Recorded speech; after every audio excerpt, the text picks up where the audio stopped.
গড়িমসির কারণে আমাদের সেই যাত্রাপথ যাতে বিকৃত না হয়, সেই যাত্রাপথ যাতে কোনোভাবে তার অন্তরায় তৈরি না হয়, সেইটা করতে হবে। আজকে গণতান্ত্রিক সরকার নাই বলেই আজকে ইনভেস্টমেন্ট হচ্ছে না, আজকে বিনিয়োগ হচ্ছে না, বিনিয়োগ করতে কেউ সাহস, কারণ অন্তর্বর্তীকালীন একটি অন্তর্বর্তীকালীন সরকার, সাময়িক সরকার। সুতরাং মানুষ একটা অনিশ্চয়তার মধ্যে আছে, মানুষ একটু ধোঁয়াশার মধ্যে আছে, কি হয় না হয়। তাই এই অনিশ্চয়তা কাটানোর জন্যও তো আপনার রাজনৈতিক সরকার দরকার। জনগণের ক্ষমতা জনগণকে ফিরিয়ে দিয়ে জনগণের ইচ্ছা হলো সেই সরকারে যাতে ঘটে, সেই পরিবেশ দরকার, এবং জনগণের কাছে জবাবদিহিমূলক সরকার ঘটে, সেটা একটি নির্বাচিত সরকারের মধ্যে দিয়ে। তাহলে আমাদের অর্থনীতির অনিশ্চয়তা, অর্থনৈতিক যে সংকট, আজকে বিনিয়োগ হচ্ছে না, তাদেরকে বেশিরভাগ এখন উপর নির্ভর করতে, আমরা অভ্যন্তরীণ সম্পদ থেকেও আমরা বিনিয়োগ করতে ভয় পাচ্ছি। আমাদের প্রতিদিন আমাদের জাতীয় আবার কমতে শুরু, এইটা তো একটা কালো মেঘ, দিগন্ত রেখায় কালো মেঘ দেখা দিচ্ছে। সুতরাং এগুলো দূরীভূত করতে হলে আমাদেরকে অবশ্যই একটি নির্বাচিত সরকারের পথে আমাদেরকে যেতে হবে। তাই বন্ধুরা আবার আজকে জবাবদিহিতা থাকলে পরে এই যে সরকার সিদ্ধান্ত নিয়েছেন যে প্রতি সিলিন্ডার 12 কেজি গ্যাসের সিলিন্ডারের আপনার 19 টাকা দাম বৃদ্ধি করেছে, এটা তো হতে পারে না। এটা যারা সীমিত আয়ের যারা মানুষ, যারা নিম্ন আয়ের মানুষ, যারা গরিব মানুষ, সিএনজি চালক, রিক্সা চালক, ছোট ছোট দোকানদার, তাদের উপরে তো ভয়ঙ্কর চাপ পড়বে। সুতরাং এই যে আপনার গ্যাসের সিলিন্ডারের গ্যাসের দাম যে বৃদ্ধি, অর্থাৎ এটি গৃহস্থালিতে কাজে যে গ্যাস জ্বালানো হয়, অর্থাৎ আপনার রান্নার জন্য যে গ্যাস জ্বালানো হয়, সেই গ্যাসের দাম যদি বৃদ্ধি হয় 19 টাকা প্রতি সিলিন্ডারে, এটা তো সাংঘাতিক ধরনের অর্থনীতির উপর একটা চাপ পড়বে, গরিব মানুষের উপর চাপ পড়বে। এটা সম্পূর্ণ অযৌক্তিক, এটা গণবিরোধী। আপনার নির্বাচিত সরকার থাকলে এই ধরনের পরিস্থিতি আপনার হবে না। আমরা গণতান্ত্রিক রাজনৈতিক দল অন্তর্বর্তীকালীন সরকার সমর্থন দেই, এখনো সমর্থন দেই, কিন্তু আপনার মনে রাখতে হবে আপনাদের সিদ্ধান্ত যেন গণবিরোধী না হয়, এটা গরিব মানুষ মারার কোনো সিদ্ধান্ত না হয়, সীমিত আয়ের মানুষ আরো বেশি নিপীড়িত হবে।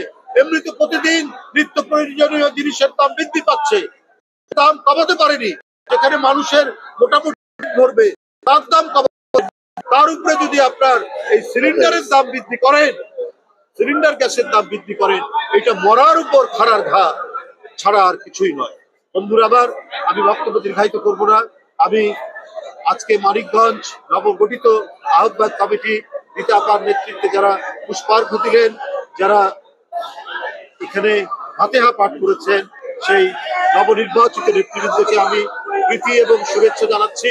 আপনার এবং সাংবাদিক ভাইরা আপনারা অনেকক্ষণ এখানে অপেক্ষা করেছেন, আপনাদের সবাইকে আন্তরিক জানাচ্ছি।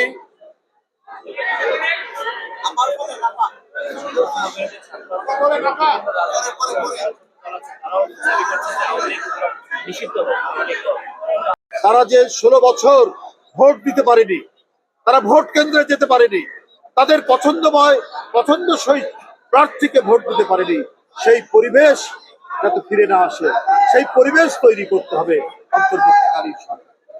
আপনার সংস্কারের নাম দিয়ে যে তৈরি করা, কি বলে যে এই করছি করব, ভরসা তৈরি করে জনগণের দৃষ্টিকে ঝাপসা করা যাবে। বিএনপির পক্ষ থেকে বারবার বলা হয়েছে সংস্কার আপনারা করবেন, করুন, কিন্তু কথা হলো সংস্কারের নাম দিয়ে আরো গণতন্ত্রের যে কাজগুলো রয়েছে, গণতন্ত্রকে মজবুত শক্তিশালী করার জন্য, আর সবচেয়ে বড় কথা হচ্ছে যে গণতন্ত্র মানেই হচ্ছে জনগণের শক্তি, জনগণের ক্ষমতা, সেই ক্ষমতা ফিরিয়ে দেওয়ার ব্যবস্থাটা করতে হবে। তার জন্য তারিখ নির্ধারণ করতে হবে। অন্তর্বর্তীকালীন সরকারের প্রথম এবং প্রাথমিক দায়িত্ব হচ্ছে একটি অবাধ সুষ্ঠু নির্বাচন। কে দল গঠন করবে না গঠন করবে সেটা সেই ব্যক্তি বা সংগঠনের দায়িত্ব, কিন্তু এটা প্রধান উপদেষ্টার দায়িত্ব নয়। প্রধান উপদেষ্টা দীর্ঘ 16 বছরের আন্দোলনের ফলে স্বৈরাচারের পতনের মধ্যে দিয়ে গণতন্ত্রের অঙ্গীকারের যে সরকার, সেই সরকার তো হচ্ছে ডক্টর ইউনূসের সরকার। সুতরাং এখানে অনেক প্রত্যেকেই যারা গণতন্ত্রের সপক্ষে তারা দল গঠন করতে পারে, তারা রাজনৈতিক মতামত দিতে পারে, কিন্তু সরকারের দায়িত্ব হচ্ছে যে প্রত্যেকে যাতে প্রতিযোগিতা করতে পারে, অংশগ্রহণ করতে পারে একটি নির্দিষ্ট সময় এবং দ্রুত সময়ের মধ্যে অবাধ সেই সেই সেই কমিটমেন্টটা তো আপনার দিতে হবে জনগণ। তা না দিলে পরে জনগণের মধ্যে তো আতঙ্ক তৈরি হবে যে শেখ হাসিনার আবার কোনো প্রেতাত্মার জন্ম নেয় কিনা, এই নিয়ে তো একটা সংশয় দেখা দেবে।